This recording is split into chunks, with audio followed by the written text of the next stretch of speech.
गणपते नमः। श्री गणेश की वंदना कर दिन के स्वामी बृहस्पति देव तथा श्री हरि विष्णु की आराधना कर इष्ट देव का ध्यान धर गुरुजनों को नमन कर अभिनंदन करते हैं आपका वरुण ईश्वर द्वारा प्रस्तुत आज के दैनिक पंचांग में। यह दैनिक पंचांग हम नित्य प्रस्तुत किया करते हैं और प्रतिदिन प्रस्तुत ये होता है और इसमें डेटा जो भी प्रयुक्त होता है दृक पंचांग से लिए जाते हैं, छवि तथा ध्वनि गूगल से ली जाती है और यह प्रस्तुति आप तक यूट्यूब के माध्यम से, यूट्यूब के सौजन्य से हम आप तक सफलपूर्वक पहुंचा पाने में समर्थ होते हैं। तो चलिए प्रस्तुति की तरफ चलते हैं। जिस प्रकार पंचांग के 5 अंग होते हैं उसी प्रकार इस प्रस्तुति के भी 5 भाग हैं। पहला भाग पंचांग मुहूर्त और ग्रहों के गोचर से संबंध रखता है और इसी पहले भाग में से पंचांग और मुहूर्त को लेकर इस प्रस्तुति का लघु रूप जो आपके सुझाव के अनुरूप है हम अलग से नित्य प्रस्तुत किया करते हैं। दूसरा भाग ताराबलम जिसका नाम है, सितारे जिसमें करते काम है और चंद्रमा का नक्षत्र से संबंध।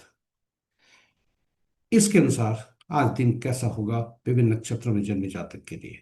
ताराबलम का मुख्य सिद्धांत 9 तारा चक्र पद्धति पर आधारित है जिसके अनुसार पूरे जीवन भर के लिए कौन से ग्रह हमारे लिए कैसा प्रभाव करेंगे, कौन से ग्रह शुभकारी होंगे, कौन से ग्रह हमारे लिए चुनौती ला सकते हैं, ये सभी हम जान सकते हैं 9 तारा चक्र पद्धति से।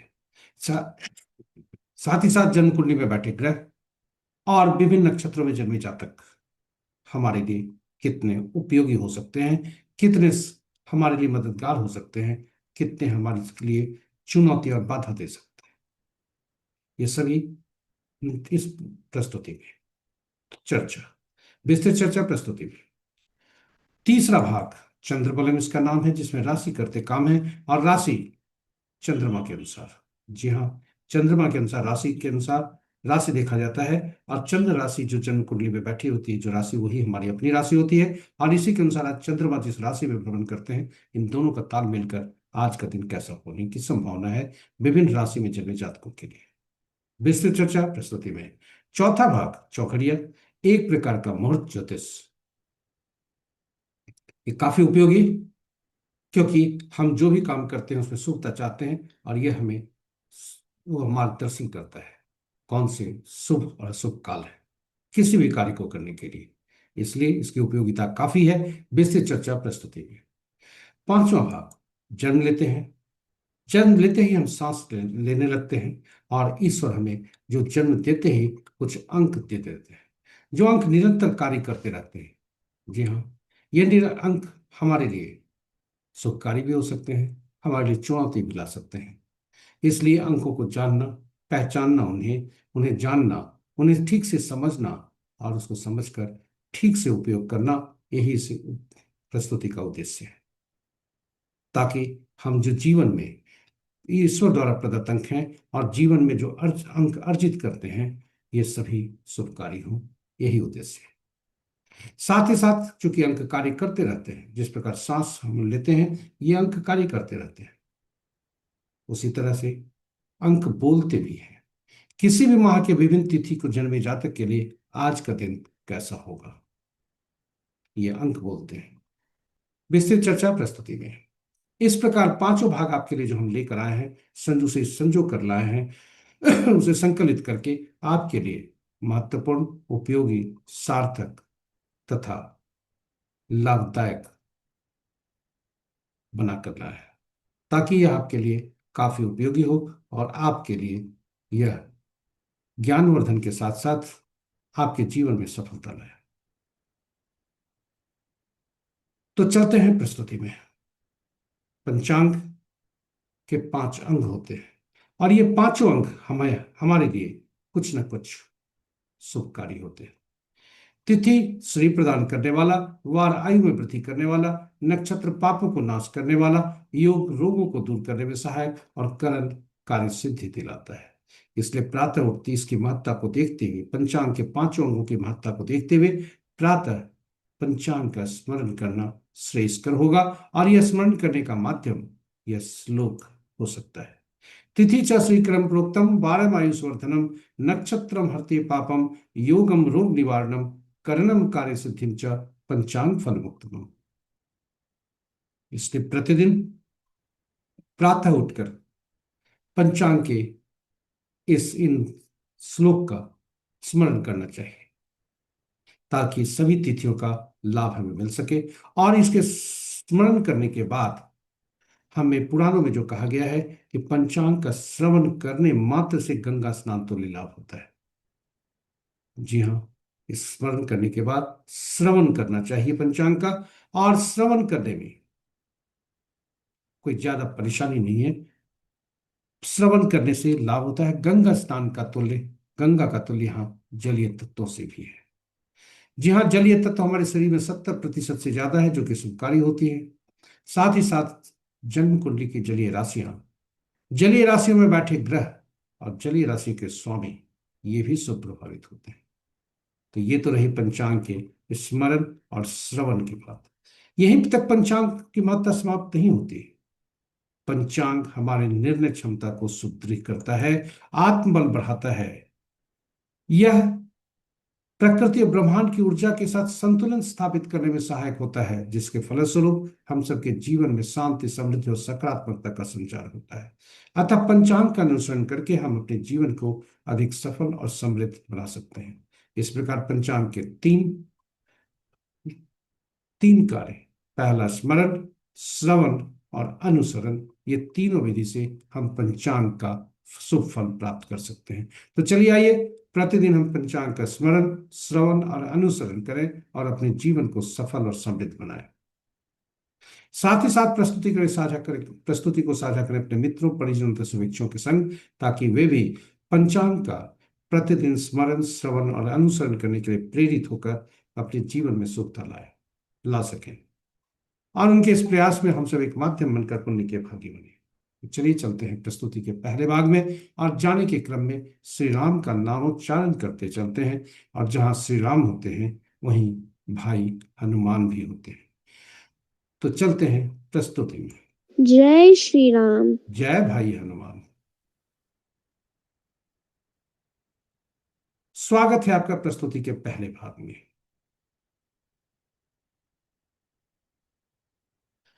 आज का पंचांग इस प्रकार: दिनांक 9 अप्रैल 2026, माह वैशाख, पक्ष कृष्ण, शाका संवत 1947 पारा भाव, विक्रम संवत 2083 सिद्धार्थी, और कलयुग का 5127वां वर्ष। सूर्योदय आज का 5:33 पर, सूर्यास्त 6:10 पर संध्या में। Sunrise at 5:33 am and sunset at 6:10 pm। आज का दिशा शुभ दक्षिण है। फिर भी इस दिशा में यात्रा करने को बाध्यता हुई तो दही का सेवन करके यात्रा में शुभता लाए। पंचांग के पांचों अंक इस प्रकार: वार गुरुवार, तिथि रात्रि के 9:19 तक सप्तमी, जो भद्रा तिथि के अंतर्गत आता है। उसके बाद अष्टमी, जो जया तिथि के अंतर्गत आता है। नक्षत्र प्रातः 8:48 तक मूला, तत्पश्चात नक्षत्र प्रातः 8:48 तक मूला और तत्पश्चात पूर्वाषाढ़। आज का दिन का शुरुआत मूला के चौथे पद से होता है, जो प्रातः 8:48 तक रहता है। तत्पश्चात आरंभ होता है पूर्वाषाढ़ नक्षत्र का पहला पद, जो कि अपराह्न 3:30 तक होता रहता है। दूसरा पद रात्रि के 10:11 तक। तीसरा पद कल भोर में 4:50 तक। और चौथा पद कल सूर्योदय के बाद कल दिन में 11:28 तक। योग तो संध्या 5:58 तक परिख, तत्पश्चात शिव। करण प्रातः 8:12 तक वृष्टि भद्रा, तत्पश्चात रात्रि के 9:19 तक बौ और फिर बाबा। ये रहे हमारे पंचांग के पांचों अंग। महत्वपूर्ण मुहूर्त पे जाने के पूर्व भोलेनाथ का वास देखते हैं, जो कि भोलेनाथ का वास हमारे लिए, वैसे व्यक्तियों के लिए जो भोलेनाथ का आज रुद्राभिषेक करना चाहते हैं, वह देखते हैं कि शुभ है या नहीं। जी हाँ, जय भोलेनाथ। ओम नमः शिवाय। ओम नमः शिवाय। जब तक सप्तमी तिथि है, भोलेनाथ शमशान में है, जो कि शुभ नहीं है। अष्टमी तिथि आरंभ होता है रात्रि के 9:19 तक के बाद। तब माँ भोलेनाथ माँ गौरी के सानिध्य में होते हैं, जो कि शुभ है। जय भोलेनाथ। ओम नमः शिवाय। यानी आज रुद्राभिषेक का समय नहीं है। इसके साथ ही हम आपको ले चलते हैं मुहूर्त। ओम नमः शिवाय। महत्वपूर्ण मुहूर्त में, जी हाँ, मुहूर्त में चर्चा करने के पूर्व हम भगवत गीता का वह संदर्भ की चर्चा करते हैं। हम सबका अधिकार केवल कर्म पर है, फल पर नहीं। यानी परिणाम हमारे हाथ में नहीं है, कर्म हमारे हाथों में, परिणाम ईश्वर के हाथों में। अतएव जिम्मेदारी के साथ कर्म करने के लिए सबसे अनुकूल मुहूर्त का चुनाव करना ही हमारी पहली सफलता है। इसलिए मुहूर्त का महत्व बहुत ज्यादा होता है। समय और कर्म का सटीक मिलन ही मुहूर्त है। आइए मुहूर्त में चलते हैं। महत्वपूर्ण मुहूर्त के शुभ मुहूर्त में सबसे प्रभावी अभिजीत मुहूर्त दिन के 11:26 से 12:16 दिन तक, रवि योग प्रातः 5:33 से 8:48 प्रातः तक, विजय मुहूर्त अपराह्न 1:57 से 2:48 अपराह्न तक, गोधूली बिला संध्या 6:08 से 6:31 संध्या तक, और निशिता मुहूर्त देर रात्रि 11:28 से मध्य रात्रि 0:13 तक। रात्रि में किए जाने पूजा पाठ, जब तक साधना तंत्र मतादि के लिए निशिता मुहूर्त श्रेष्ठ हुआ करते हैं। अशुभ मुहूर्त में अशुभ मुहूर्तों की झड़ियां लगी हुई है। अशुभ मुहूर्त में सबसे प्रभावी राहु काल अपराह्न 1:26 से 3 बजे तक, गुलिक काल प्रातः 8:42 से 10:17 तक, यमगंड प्रातः 8:42 से 10:17 दिन तक, यमगंड प्रातः 5:33 से 7:07 प्रातः तक। वर्ज मुहूर्त दो भागों में, पहला भाग 7:01 से 8:48 प्रातः तक, और दूसरा भाग रात्रि के 7:28 से 9:15 रात्रि तक।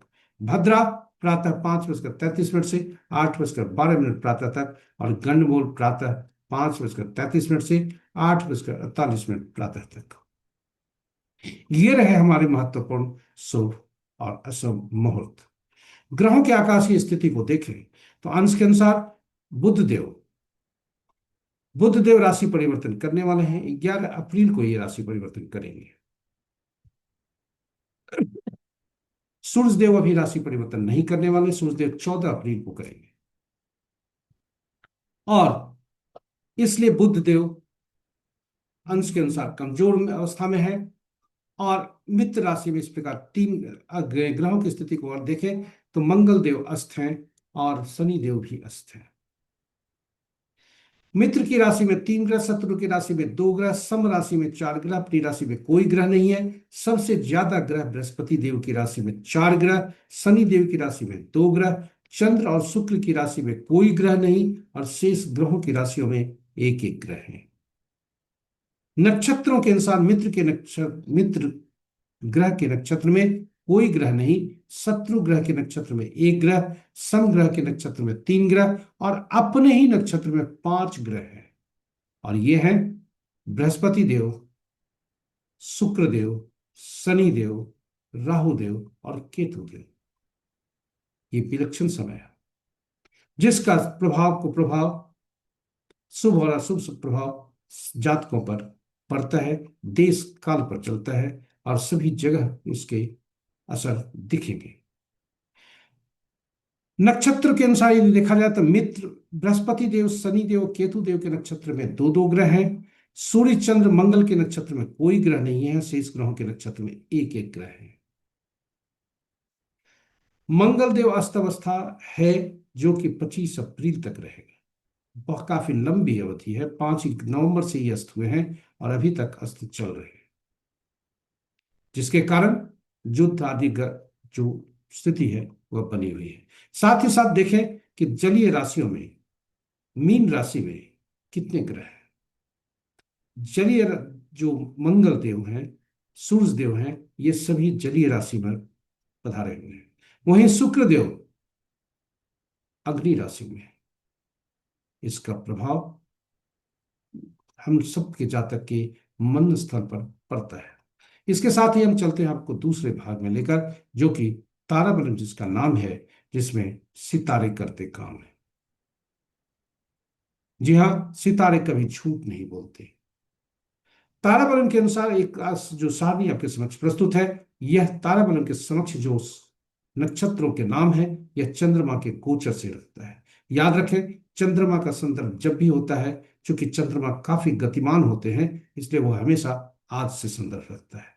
तो ताराबलम के समक्ष जो नक्षत्रों के नाम है वो चंद्रमा के गोचर से संबंध रखता है, और ताराबलम के नीचे जो नक्षत्रों के नाम है वह हमारा जन्म कुंडली का है। यानी हमारा जो जन्म नक्षत्र है वह होता है, और उसमें से किसी एक को हम चिन्हित करते हैं और फिर रोज में चलते हैं।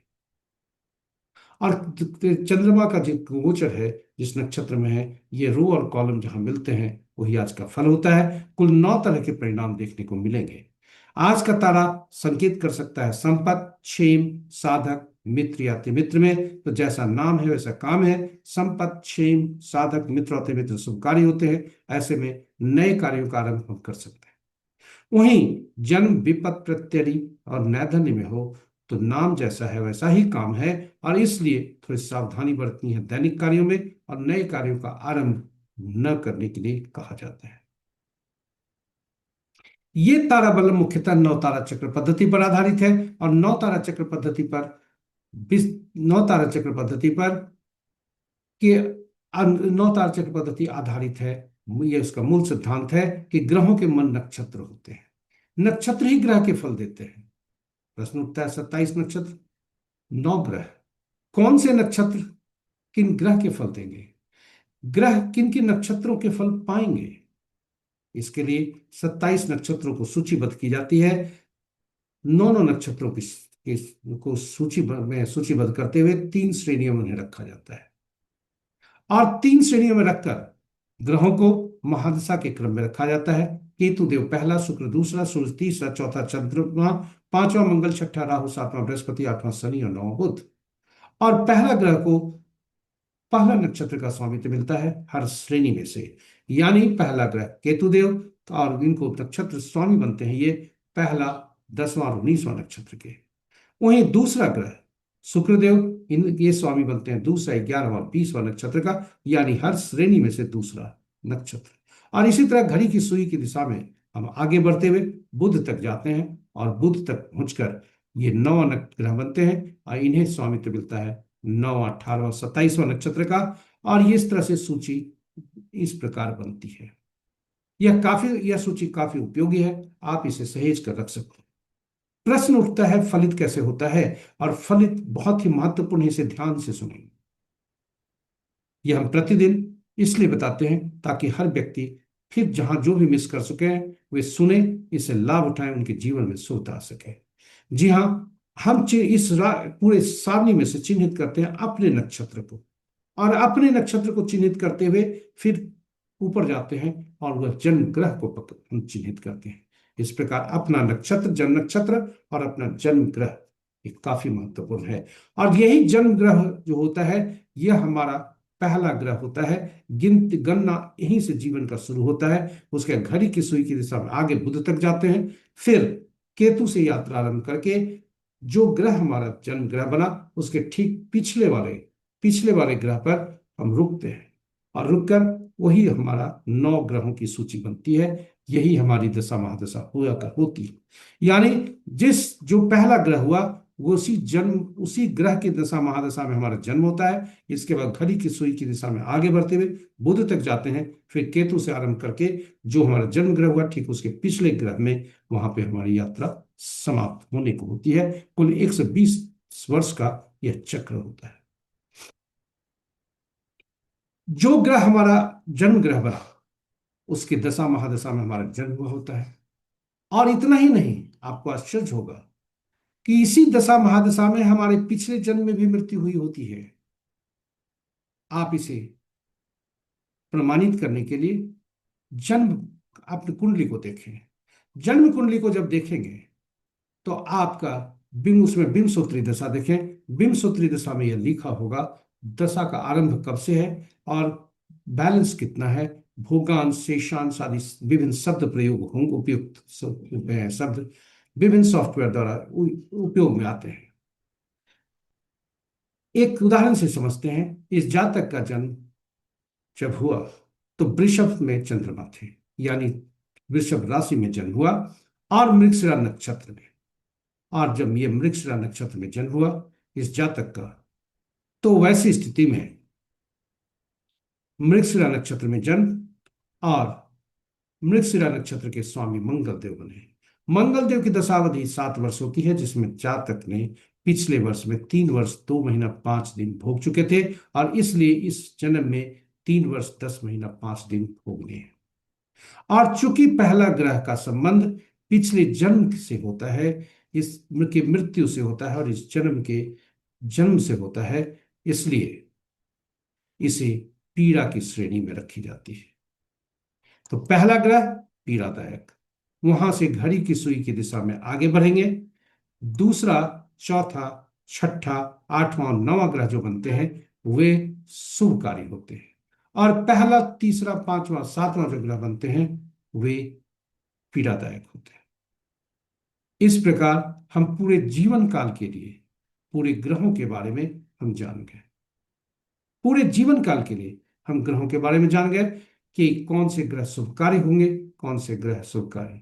और अगर ये हम जान गए तो कौन सी दशा अंतर्दशा हमारी शुभकारी होगी, क्या ये नहीं जान सकते? और जब जान सकते हैं तो योजनाबद्ध तरीके से हम कार्यों का निष्पादन करके जीवन में शुभता सुनिश्चित कर सकते हैं। और जहां अशुभकारी स्थिति है, चुनौती भरे समय आने वाले हैं, उसके लिए हम अपने आप को मानसिक रूप से तैयार होते हैं।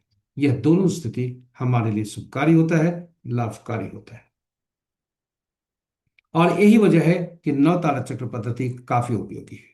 जन्म कुंडली में बैठे ग्रह कैसा फल देंगे, यह भी हम अग्रिम रूप से जान सकते हैं। विभिन्न नक्षत्रों में जन्मे जातक हमारे लिए कैसा फल देंगे, यह भी हम अग्रिम रूप से जान सकते हैं। जो हमारे शुभकारी ग्रह यानी दूसरा, चौथा, छठा, आठवां, नौवां ग्रह जो बनते हैं, वे उनके में जन्मे नक्षत्र, उसके नक्षत्र में जन्मे जातक हमारे लिए शुभकारी होंगे। वहीं पहला, तीसरा, पांचवा, सातवां नक्षत्र में जन्मे जातक हमारे लिए अति पीड़ादायक हो सकते हैं, अति पीड़ादायक हो सकते हैं, बाधक हो सकते हैं। और इस प्रकार हम अपने नक्षत्रों के विभिन्न नक्षत्रों में जन्मे जातक के लिए से कैसा संबंध होगा, यह हम अग्रिम रूप से जानकर उनसे उसी अनुरूप अपेक्षा कर सकते हैं, उनसे उसी अनुरूप हम जुड़ सकते हैं। यह हमारे लिए लाभकारी होता है, चाहे वो व्यक्ति घर का हो, परिवार का हो, रिश्तेदार का हो, समाज का हो, या संसार का हो, व्यवसाय स्थल का हो या कार्यस्थल का हो, हम अग्रिम रूप से जान सकते हैं नक्षत्र के अनुसार। जी हाँ, उसी तरह से इस प्रकार हम नवतारा चक्र पद्धति की उपयोगिता को काफी है, और इसकी उपयोगिता को देखते हुए हमने YouTube पर अलग एक वीडियो पोस्ट करके रखा है। नवतारा चक्र पद्धति अद्भुत पद्धति, जिसमें भगवान राम, माँ सीता तथा भाई हनुमान की भी जन्म कुंडली की चर्चा की है, और आपस के संबंधों को उसमें हम देखने का प्रयास किया है नवतारा चक्र पद्धति से। तो चलिए हम वापस चलते हैं आज के तारा बलम पर। आज का चंद्रमा मूला नक्षत्र में गोचर कर रहा है। आरंभ दिन के और 8:48 के पश्चात वह पूर्वाषाढ़ नक्षत्र में जाते हैं।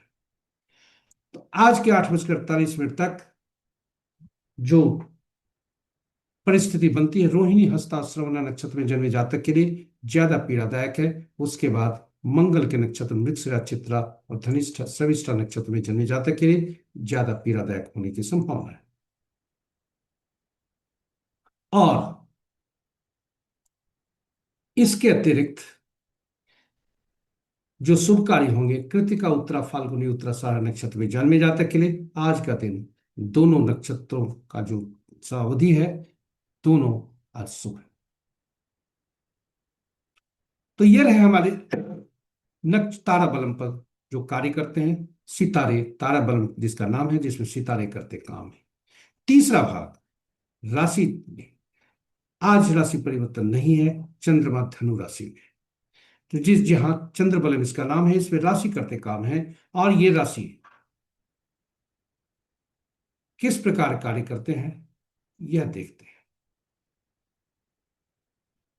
तो आज धनु राशि, और धनु राशि में मिथुन, कर्क, तुला, कुंभ और मीन राशि के जातक के लिए शुभता के संकेत है। शेष राशि के जातक के लिए शुभता के संकेत नहीं है, सावधानी बरतें। चौथा भाग चौघड़िया, एक प्रकार का मुहूर्त ज्योतिष, और यह काफी उपयोगी, क्योंकि किसी भी कार्य जो भी कार्य करते हैं, चाहे पहली बार कार्य कर रहे हो चाहे पूजा पाठ हो या कोई भी कार्य कर रहे हैं जिसमें हम शुभता की अपेक्षा करते हैं, यह उपयोगी बन जाता है। और इसकी उपयोगिता को देखते हुए हिंदी और अंग्रेजी में अलग अलग वीडियो हमने पोस्ट करके रखा है, आप उसे देख सकते हैं और आप उससे ज्ञान प्राप्त कर उसका सही उपयोग करके जीवन में शुभता ला सकते हैं। संक्षेप में यह बता दें कि कुल 8 चौघड़िया दिन के होते हैं, 8 चौघड़िया रात के होते हैं, किंतु साप्ताहिक दिनों से इनका इनका संबंध करने के लिए 7 चौघड़िया का नामकरण हुआ। और इस प्रकार 8वां चौघड़िया जो होता है, आदि चौघड़िया जो होता है, वही अंत का चौघड़िया होता है। इस प्रकार 8 चौघड़िया का संबंध साप्ताहिक दिनों से होता है। और हम जानते हैं ये साप्ताहिक दिन के शासक ग्रह अलग अलग ग्रह बनते हैं, जो जिन्हें विभिन्न कार्यों के लिए अधिकृत किया जाता है, विभिन्न उद्देश्यों में ये उपयुक्त होते हैं, विभिन्न रूप से ये फलदायी होते हैं विभिन्न कार्यों में। इसलिए चौघड़िया का संबंध भी साप्ताहिक दिनों से होता है, उनके शासक ग्रहों से होता है और शासक ग्रहों के द्वारा निमित्त कार्यों से होता है। इस प्रकार चौघड़िया की उपयोगिता काफी बढ़ जाती है। चौघड़िया का उपयोग जब भी हम करें तो इसे सुनिश्चित कर लें कि यह कहीं अशुभता से अधिव्याप्त तो नहीं है, क्योंकि कुल दिन में 3 तरह की अशुभताएं होती है: राहु काल, काल बेला और वार बेला, और रात्रि में काल रात्रि। अनुभव के आधार पर हमने पाया है कि दिन, चूंकि सूर्य देव का प्रभुत्व होता है दिन में, और शनि देव नाराज रहते हैं सूर्य देव से, इसलिए शनि देव का चौघड़िया, काल चौघड़िया प्रतिदिन काल बेला से ग्रसित होता है। वहीं रात्रि चंद्रमा से बुध देव नाराज, इसलिए बुध का चौघड़िया प्रति रात, इसलिए बुध का चौघड़िया प्रति रात काल रात्रि से ग्रसित होता है। यह अनुभव के आधार पर हमने पाया है। और शनि का चौघड़िया, पापी ग्रह शनि जरूर हैं और अशुभता से अधिव्याप्त प्रतिदिन रहते हैं, लेकिन धनोपार्जन, चूंकि शनि कर्म के देवता हैं, इसलिए धनोपार्जन हेतु की जाने वाली गतिविधियों के लिए यह लाभदायक है। याद रहे, शनि कर्म के देवता हैं और शनि न्याय के देवता है, इसलिए ईमानदारी से किए जाने वाले कार्य, नियमों के अनुसार किए जाने वाले कार्यों के लिए ये काफी उपयोगी होते हैं, काल बेला से ग्रसित रहने के बावजूद। वहीं मंगल का चौघड़िया, मंगल क्रूर और अनिष्टकारी, किंतु युद्ध क्षेत्र में के लिए काफी उपयोगी होते हैं, शत्रु हंता है मंगल। और आज के संदर्भ में हमारा युद्ध क्षेत्र हर व्यक्ति का कर्म क्षेत्र है। विद्यार्थी के लिए कंपटीशन का परीक्षा, अगर हम नौकरी पेशा वाले हैं तो प्रमोशन की परीक्षा में प्रतिस्पर्धा, विभिन्न तरह की प्रतिस्पर्धा व्यवसाय में, और अंत में हम ये कहें कोर्ट कचहरी के मामले, और स्वयं पर आए यदि आते हैं तो रोग भी एक प्रकार का से लड़ना युद्ध क्षेत्र ही है। और ऐसे में मंगल शुभकारी होते हैं। तो चलिए आज का चौघड़िया देखते हैं, आज का चौघड़िया क्या कहता है। आज दिन गुरुवार, शुभ चौघड़िया से दिन आरंभ, शुभ चौघड़िया से दिन समाप्त, और रात्रि अमृत चौघड़िया से दिन रात्रि आरंभ, रात्रि अमृत चौघड़िया से रात्रि समाप्त। जो आदि का चौघड़िया वही अंत का चौघड़िया। अमृत चौघड़िया जो अपराह्न 1:26 से 3 बजे तक है, वो राहु काल से ग्रसित है। काल चौघड़िया जैसा कि हमने कहा 3 बजे अपराह्न से 4:35 तक है, प्रतिदिन वह काल बेला से ग्रसित रहता ही है। शुभ चौघड़िया जो सूर्यास्त के टाइम है, वह वार बेला से ग्रसित है। तो ये रहे। वही रात्रि का चौघड़िया, लाभ चौघड़िया, रात्रि के 11:51 से देर रात्रि 1:16 तक है, वो काल रात्रि से ग्रसित है। इसके साथ ही हम आपको अब ले चलते हैं अंकों की दुनिया में। हम जब जन्म लेते हैं, सांस लेते हैं, तो उसी समय अंक हमारे लिए कार्य करना शुरू करते हैं। और ये अंक जो कार्य करते हैं, ये जिनकी अहम भूमिका जीवन में हमारी होती है, वह होते हैं 1 से 9 तक। 10वां अंक कोई नहीं होता जी, 1 से 9 तक ही अंक होते हैं। और 10वां अंक नहीं होता, शून्य को गणना में नहीं लेते, इसलिए शून्य अंक भी नहीं होता। और जब भी 2 अंकों या 2 अंकों का समूह, उससे ज्यादा का समूह आता है, तो उसमें प्रयुक्त हुए सभी अंकों को जोड़कर एक अंक में परिवर्तित कर लेते हैं। यह मूल सिद्धांत अंक ज्योतिष का। इस 1 से 9 तक के अंकों को देखें तो 5वां अंक ऐसा है जो काफी शक्तिशाली होता है, क्योंकि यह मध्य का अंक होता है और अपने से पूर्व और बाद के आने वाले अंकों को यह संतुलित करता है। जी हाँ, पांचवा अंक यह काफी संतुलित करता है अपने से पूर्व और बाद के आने वाले अंकों को, इसलिए पांचवा अंक काफी महत्वपूर्ण होता है। ये सभी अंक शासित होते हैं विभिन्न नौ ग्रहों से। नौ अंक, नौ ग्रह, एक के सूर्य, दो के चंद्रमा, तीन के बृहस्पति, चार के राहु, पांच के बुध, छह के शुक्र, सात के केतु, आठ के शनि, नौ के मंगल। और इन ग्रहों के अलग अलग गुण, तत्व और ऊर्जा होते हैं जो इन अंकों में समाहित होते हैं, और इसलिए इन अंकों को इनके ग्रह शासित ग्रहों के इनके शासक ग्रहों के गुण, तत्व और ऊर्जा के आधार पर इन अंकों को विशेष नाम से पुकारा जाता है। एक को राजा, सरकार, नौकरी पेशा करने वाले व्यक्तियों के लिए बॉस से, पिता आदि से। दो को रानी से, पार्टनर से, माता से। तीन को गुरु से, सलाहकार से, वृद्ध से। चार को शरारती तत्व से। पांच को राजकुमार से, बेटियों से, मौसी से आदि। छह को मंत्री से, सुख सुविधा प्रदान करने वाले व्यक्तियों से, पत्नी से। सात को धर्मगुरु से, ऐसे व्यक्ति जिन्हें भविष्य में घटने वाली घटनाओं का पूर्वाभास हो। आठ को अधीनस्थ से, समाज के नीचे तबके के लोग, नौकर चाकर और न्यायालय से। नौ को सेनापति से, पुलिस से, डॉक्टर से। जी हाँ, खून से भी। इस प्रकार नौ ग्रह के नौ अंक के नौ सभी गुणों के आधार पर इन्हें विभिन्न नामों से पुकारा जाता है। और जब हम जन्म लेते हैं तो ईश्वर हमें उपहार के रूप में, जब हम सांस लेना आरंभ करते हैं उसके पूर्व ही ईश्वर हमें अंक उपहार में दे देते हैं, और ये अंक हमारे लिए पूरे जीवन भर कार्य करता है। जी हाँ, पूरे जीवन भर ये कभी बदलता नहीं। तो ये अंक के में तीन कंपोनेंट होते हैं, जन्म तिथि में के रूप में देते हैं, और ये इसमें तीन कंपोनेंट होते हैं, तिथि, माह और वर्ष।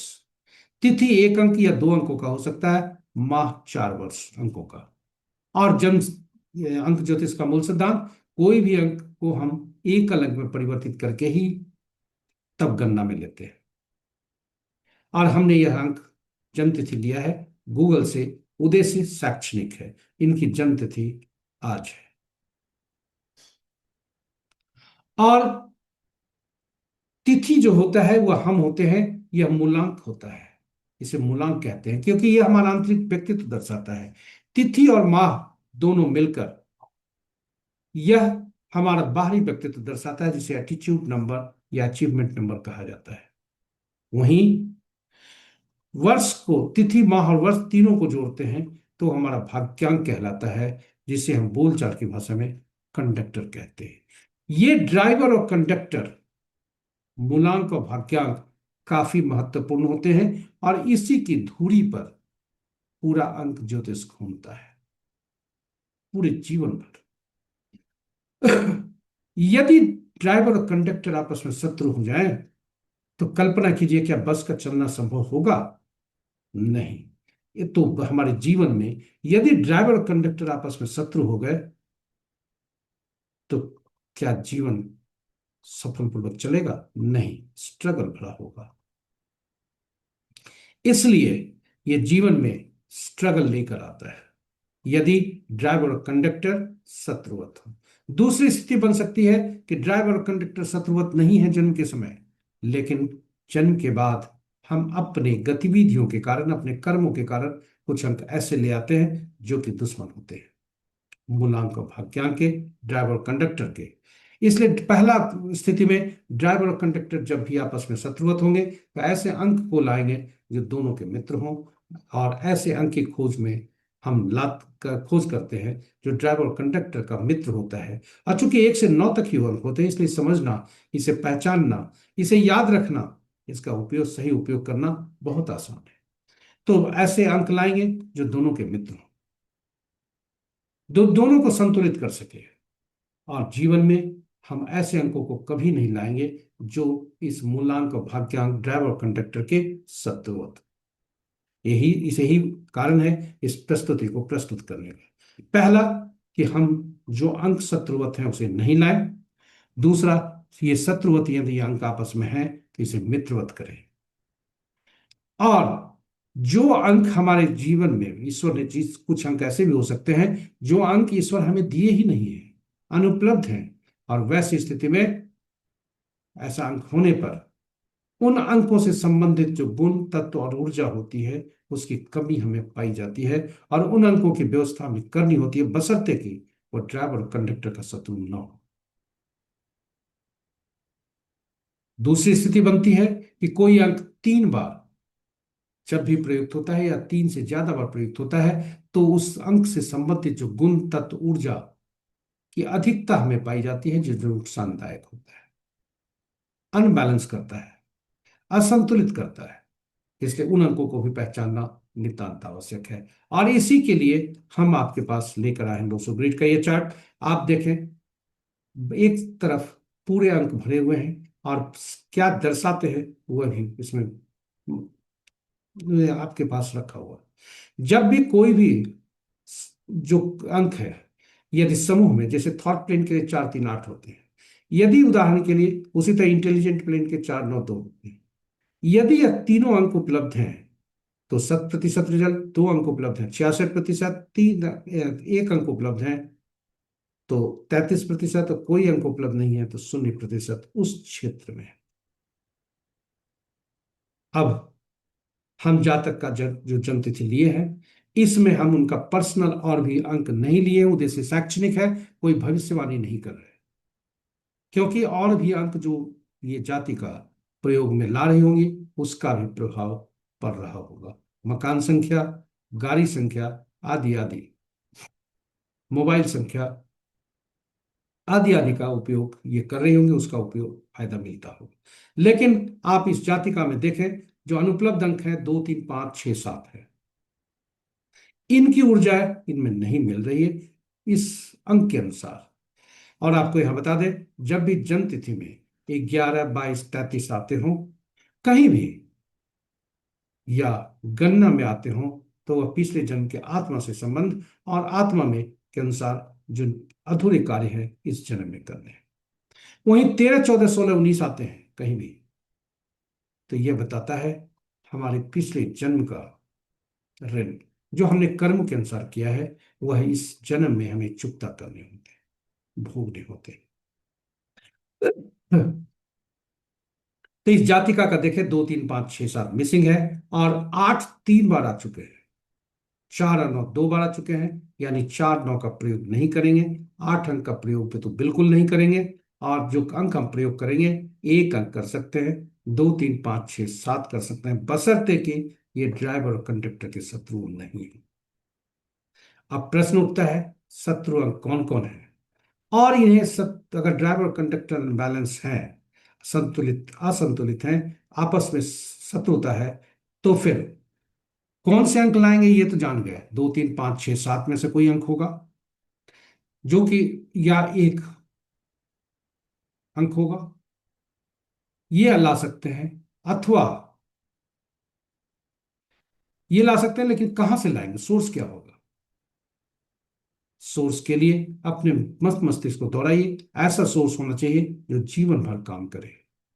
जी हाँ, ये जीवन भर, क्योंकि ये जन्म तिथि जीवन भर कार्य करती है, और जो वह अंक होता है, होना चाहिए वह जीवन भर कार्य करे, बदले नहीं जाए। मोबाइल बार बार बदला जाएगा, उसकी आयु कम है, गाड़ी की वो आयु कम है, मकान संख्या भी बदली जा सकती है, किंतु एक धरती, ईश्वर को जो हमने दिया, जो जन्म तिथि दिया है वो चिर है। और धरती जन्म लेने के बाद जो ईश्वर हमारे पास होते हैं वो धरती के ईश्वर माता पिता होते हैं, वे देते हैं एक अंक नाम के रूप में। नामांक होता है वो। आप कहेंगे नाम में तो अक्षर होता है, ये कहाँ से, अंक कहाँ से। जी हाँ, नाम में अक्षर होते हैं, और सभी अक्षरों के अंकीय मूल्य होते हैं, इसलिए इन अक्षरों के अंकीय मूल्य से उन्हें परिवर्तित कर लिया जाता है नाम में प्रयुक्त अंकों को। नाम में प्रयुक्त अक्षरों को अंकीय मूल्य से परिवर्तित कर लिया जाता है, और तब जो नामांक बनता है उसका तालमेल हम करते हैं। तो जातक का ड्राइवर, इस जातिका का ड्राइवर 9, कंडक्टर 8, और इनका जो एंजल नंबर है वह बनता है, ये भी 8 बनता है। एंजल नंबर निकालने के लिए वर्ष के अंकों को जोड़कर उसे एकल अंक में परिवर्तित करते हैं, जो कि 4 बनता है। और पुरुष के लिए 11 से 4 अंक घटाते हैं, 4 अंक बना, 11 से उसमें घटाएंगे, और महिला के लिए 4 उसमें जोड़ते हैं। तो 4 और 4 जब जुड़ता है, महिला का है ये, तो इसलिए वो बनता है 8। और ये जन्म तिथि आज जिनकी है, उनका नाम है जया बच्चन। जया बच्चन का जन्म तिथि है। इनके नाम का पहला अक्षर जे बनता है, जो कि 1 देता है। याद रखें, नाम का पहला शब्द काफी ऊर्जा देता है, और इस पहले शब्द में से पहला अक्षर काफी ऊर्जावान होता है। क्योंकि जब भी हम समूह में रहते हैं, नाम का पहला अक्षर का पहला शब्द का पहला अक्षर जैसे ही दिया जाता है, वैसे ही हमारी चेतना जागती है, इसलिए काफी उपयोगी होता है। यह भी हमारे ड्राइवर और कंडक्टर का शत्रुवत नहीं होना चाहिए। अब आइए देखते हैं, इनका नामांक 2 पर जाता है, कि स्थिति क्या बनती है। आइए देखते हैं। शत्रु अंक 1 के 8, 2 के 4 6 8 9, 3 के 6, 4 के 8 9 4 2, 5 के कोई नहीं, 6 के 3 9, 7 के 7 9 3, 8 के 1 2 9 4 8, और 9 के 6 4 2 8 9। यहाँ पर आपको बता दें कि जातक का, कोई भी व्यक्ति का जो भावेल हो अंक देता है वह ज्यादा होना चाहिए, कॉन्सोनेंट कम होना चाहिए, नहीं तो परिणाम सही नहीं होते। और इनका भावेल 4 दे रहा है, कॉन्सोनेंट 7 दे रहा है, कॉन्सोनेंट ज्यादा है, तो वो ठीक नहीं है। हम भविष्यवाणी नहीं कर रहे, हम केवल आपसे चर्चा कर रहे हैं, शैक्षणिक उद्देश्य है। अब इनके जातिका का देखें, तो मूलांक 9, भाग्यांक 8, आपस में शत्रुवत। और 3 के लिए बैलेंस अंक कौन सा होगा, तो मोस्ट बैलेंस्ड अंक, ब्लेसेड अंक है 5, क्योंकि एक अंक भी प्रयोग नहीं कर सकते। 9 का एक मित्रवत होता है, लेकिन 8 का शत्रुवत होता है, इसलिए एक अंक का भी प्रयोग नहीं कर सकते। तो अब ये देखिए, कुछ अंक ऐसे हैं जो अपने के ही शत्रु हैं। कुछ अंक ऐसे होते हैं 4 7 8 9 जो अपने के ही शत्रु हैं, इसलिए इन अंकों का प्रयोग भी जीवन में नहीं करना चाहिए। रिपीटेशन अंकों को लाकर नहीं करना चाहिए। हम लोग मोबाइल में शौकिया ले आते हैं, शौकिया अंक ले आते हैं, मोबाइल अंकों को, या कहीं भी इन अंक गाड़ी में इन अंकों का डुप्लीकेट रिपीटेशन करके, जो हमारे लिए घातक हो सकता है। जी हाँ, ये अंक आपस के ही दुश्मन है, पहले अपने के ही दुश्मन है, आपस के नहीं, अपने के दुश्मन। इसलिए इन अंकों का प्रयोग नहीं करना चाहिए। अब इनके अंक यदि देखें, जो नामांक गया है 2, यह भी 9 का और 8 का दोनों का शत्रु है, इसलिए ये दोनों ठीक नहीं है जातक के लिए। वही नाम का पहला अक्षर भी इनका शुभ नहीं है। चलिए, इसके साथ ही हमने देखा उद्देश्य शैक्षणिक, हमने देखा अंक कार्य करते हैं, हमने सीखा कि अंक कार्य करते हैं। वर्ष के अंक कैसे निकालेंगे, इसके लिए क्या करना है, तो वर्ष के अंक में जो जो ओरिजिनल जन्म तिथि है उसमें से वर्ष को हटा देंगे और वर्तमान वर्ष को जोड़ देंगे। और यह वर्तमान वर्ष क्या अंक देता है, यह महत्वपूर्ण होता है। जातक का रनिंग एज 78 है, जो 6 दे रहा है।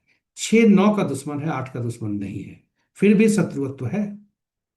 और ये इनका जो पर्सनल ईयर दे रहा है वो 5 दे रहा है, जो कि बीच का अंक है। यह मोस्ट ब्लेसेड नंबर है, यह बैलेंस अंक है।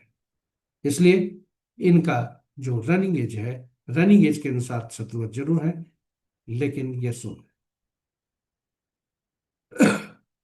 इसी के साथ हमने देखा कि अंक कार्य करते हैं, अब देख अंक बोलते भी हैं। किसी भी माह के विभिन्न तिथि को जन्मे जातक के लिए आज का दिन कैसा है, यह जानने के लिए आपके पास समक्ष हम आए अगली प्रस्तुति में। 5 अंक आज का दिन बनता है, और अब 5 अंक जैसा हमने देखा है मोस्ट ब्लेसेड नंबर होता है, ये किसी के दुश्मन नहीं होते। जी हाँ, ये तटस्थ होते हैं, केवल 9 अंक वालों से दुश्मन नहीं होते। इसलिए 9 18 27 तारीख को जन्मे जाते किसी माह के, उनके लिए दिन साधारण रहने की संभावना। शेष अंक के लिए दिन उत्तम।